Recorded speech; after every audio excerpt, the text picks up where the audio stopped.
നമസ്കാരം. വെനീസിലെ കാഴ്ചകളുമായുള്ള നമ്മുടെ രണ്ടാമത്തെ വീഡിയോ ആണിത്. ഇന്നത്തെ വീഡിയോയിൽ നമ്മൾ സംസാരിക്കുന്നത് വെനീസിലെ പരമ്പരാഗത വള്ളങ്ങളായ ഗൊണ്ടോളകൾ എന്ന് വിളിക്കുന്ന ഈ വള്ളത്തെക്കുറിച്ചാണ്.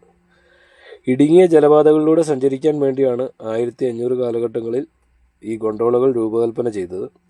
ഇന്ന് ടൂറിസ്റ്റുകളുടെ മുഖ്യ ആകർഷണം കൂടിയാണ് ഈ ഗൊണ്ടോള യാത്രകൾ.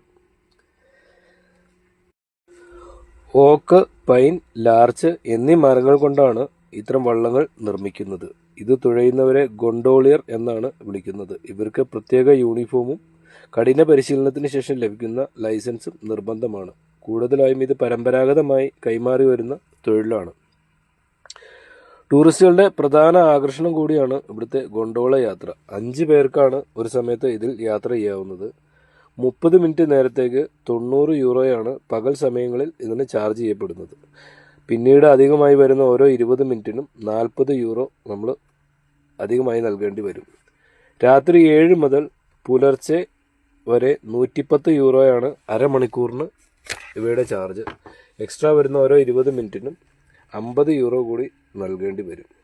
ഏതായാലും ടൂറിസ്റ്റുകളുടെ വളരെ മുഖ്യ ആകർഷണവും എല്ലാ ഇടുങ്ങിയ ജലപാതകളിലൂടെയും കടന്ന് വെനീസിൻ്റെ മുഴുവൻ സൗന്ദര്യം ആസ്വദിക്കുന്നതിന് വളരെയധികം സഹായകരമാണ് ഈ ഗൊണ്ടോള യാത്രകൾ.